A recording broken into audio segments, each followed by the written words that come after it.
Hi guys, welcome back to my channel. If this is your first time here, you're welcome. I'm Adauju.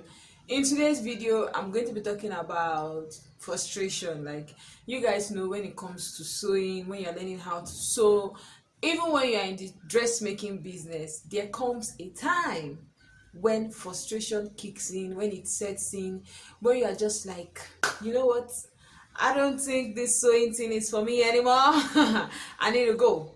But you want to go, but you don't want to go. And sincerely, it happens to a lot of people. Whether you are in this dressmaking business, whether you just started out, whether you are learning, frustration comes in. And in this video, I'm just going to tell you my own tips, how I deal with frustration when I just feel like I should give up the whole dressmaking thing, when I've ruined the style, and when everything has gone from good to minus 0.5. If you're interested, definitely keep watching.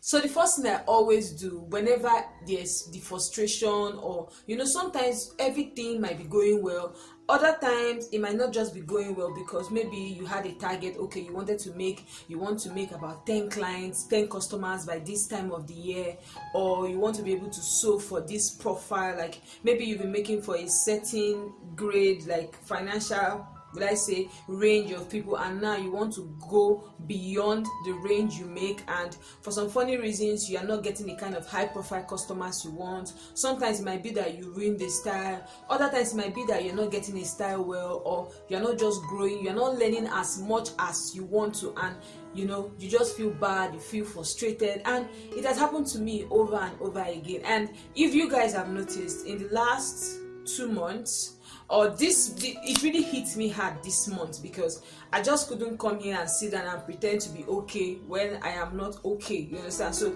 you guys will notice that my videos have not really been frequent as it used to. Now, one thing that happened to me, let me use myself as an example. I ruined a style, and that style is something very simple and easy. And I kept saying to myself, why would you make this type of mistake, Ada? And at that point, a lot of things just came up. I'm like, oh, I was supposed to have launched my ready to wear line by now, I'm supposed to have done this, I'm supposed to have done that. And sometimes when you have like problems in the job you love, okay, maybe like I ruined the style, other life problem just sets in, and I just feel like, oh, my life is horrible, I just feel bad. See, when this frustration comes, the first thing you should do is take a break. Just me, I stayed away from sewing anything, filming anything. I literally stayed away, because every single time I sat on the sewing machine, I felt like a failure. And when I took the break, I just felt, for the first few days, I felt liberated, like more like I've taken something off my shoulder. So if you are feeling frustrated, you feel like quitting sewing, you don't feel like going on anymore, just take a break. And for someone like me that loves to sew, like I live for sewing, okay, you will definitely miss your sewing machine. So taking a break, first of all, gives you the chance to sit down and tell yourself, okay, what is making me frustrated? And what I tell people is, don't say, okay, I'm taking a break today and tomorrow you're back to it. Really, if you want to take 1 week, take 1 week. If you want to take 2 weeks, take 2 weeks. If you want to take a month, take a month. And I remember the time I took about a month, I was literally itching to get back to my sewing machine to sew. So when you've decided, let's say for example, you decided to stay 2 weeks away from sewing because you actually need air to breathe, to think, you need space. Sewing can be very draining, it can be very exciting, it can be frustrating sometimes too, you understand? So if you're going to take 2 weeks, take 2 weeks. The first 1 week, don't do anything. Watch movies, call family, do whatever you want to do. Like, just live your best life, forget about sewing. Now, the next thing I always tell people is, even when you take a break, you have to still touch the subject matter. You have to sit down and ask yourself, oh, why am I frustrated? Why am I feeling like this? What is wrong with me? And I always tell people that when you take a break, don't just jump into the solution the first time. Sit down and ask yourself, why do I feel frustrated? Because sometimes you can just be like, oh, I'm not happy. Everybody tries to cheer you up, but you can't get happy because you've not attacked the root of the problem. So I always tell people, ask yourself, why am I angry? Why am I frustrated? Why am I not happy with sewing anymore? Then when you ask yourself those questions, I like to write things down. Although sometimes when my head is doing bang bang bang, I don't need to write things down. But you know, you can write it down. If you don't want to write it down, you can just say, okay, I'm not happy with sewing because I'm not learning as much as I want to learn. You know, maybe probably where you are learning or where you paid to learn, they're not teaching you well, or you are not sewing your styles right, or you ruined the customer's fabric, or you even ruined your own style, or you lost money, or you invested a lot in the dressmaking business and you know it's not bringing enough money. You know, just try to pinpoint the things that are not making you happy.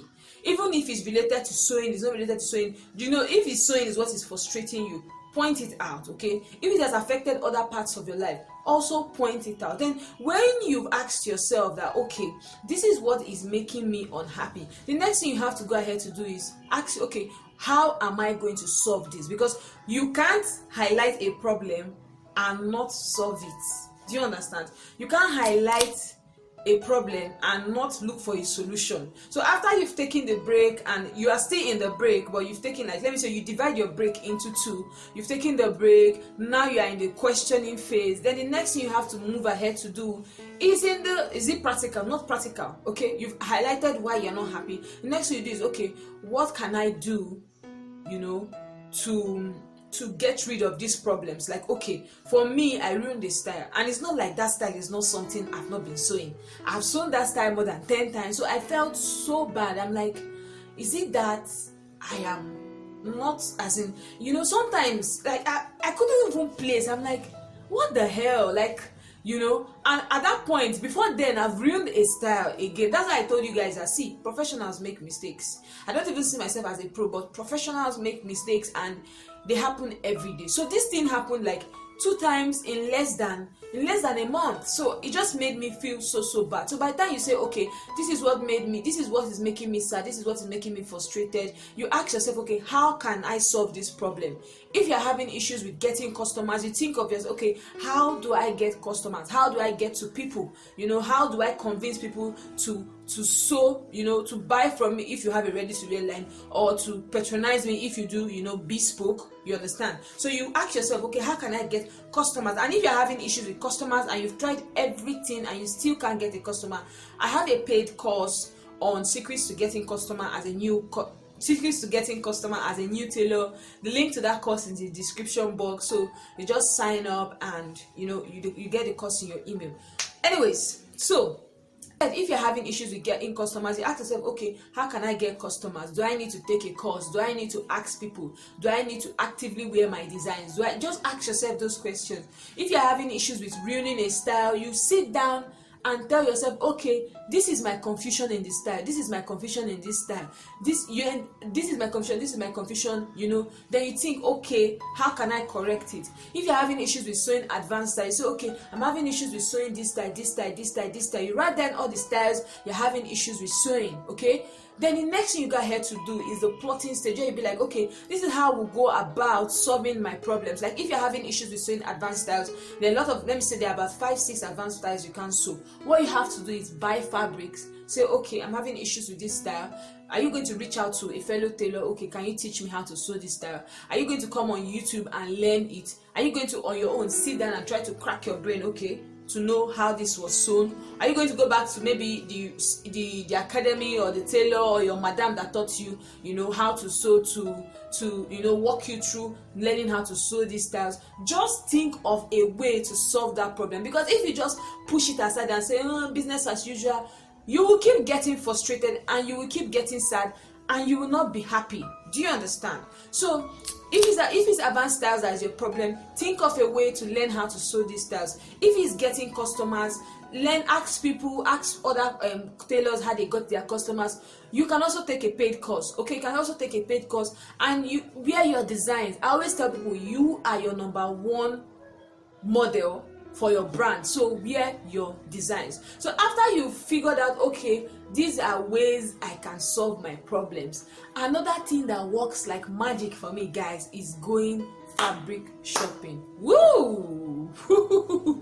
When I go fabric shopping, any funny feeling I have, it just disappears, because I just go to the market, I see the print, I begin to have ideas. Like I have instant ideas, and that way I begin to itch. Like, I literally want to get back to the house, drop my bag, jump on my sewing machine and start sewing, because I've been away from my sewing machine for a long time. See, 1 week is a long time for me, 2 weeks is a lifetime. Okay, I've been away from my sewing machine for a long time. I've analyzed my problems, I know what my issues are. Right now I have fabrics and I already have ideas of styles to sew.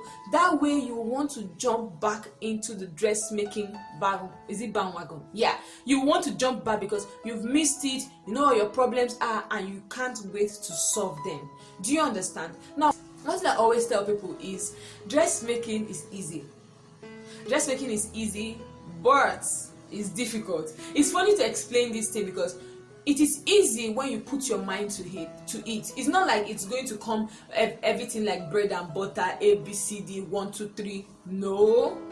I always tell people that one way I approach styles is I see a style and I tell myself, oh, easy, piece of cake. And because I've told myself easy, piece of cake, even though I encounter difficulties, I just hang in there. You understand? Because I know that style was not created in Jupiter, neither was it created in Mars. It was definitely created here on Earth, and I'm going to figure it out. So if you have that easy mindset, you will approach every dressmaking encounter, every challenge, every problem with a positive mindset. And when you have a positive mindset, it will be easier for you to navigate through the business, because truth be told, it is not easy. It is not easy, but when you have the I can do or I can conquer mindset, it comes easy for you, because you know that we go nowhere. We die here, man. We are not closing this shop, we are not closing this business, we are not closing this brand. We are staying here. And when you have that at the back of your mind, you just tell yourself, you know what, soldier go, soldier come, barrack remains. And I always tell people, hang in there. It is never easy. No profession is easy. If you feel like, oh, this person is balling, that person is balling, this business is balling, when you enter, you know that khaki and leather, they resemble, but they are not the same. You understand? So hang in there, and you will definitely pull through the frustration. I've been here several times. I have a family member, I have a lot of friends that have run their dressmaking business for 30 years, 10 years, 5 years, and there are times they felt like quitting, but every single time they stayed there, after a month or 2 months or 3 months, they're like, whew, I'm glad I didn't leave. So guys, these are ways I deal with frustration that comes with dressmaking, with the whole fashion business. When sewing gets frustrating, it gets challenging, this is how I overcome it, and this is how I just remain happy. So if you enjoyed this video, definitely give this video a thumbs up. If you're not subscribed, why are you not subscribed? Hit the subscribe button and notification bell so that whenever I post a video, you will get notified. Till next time, bye.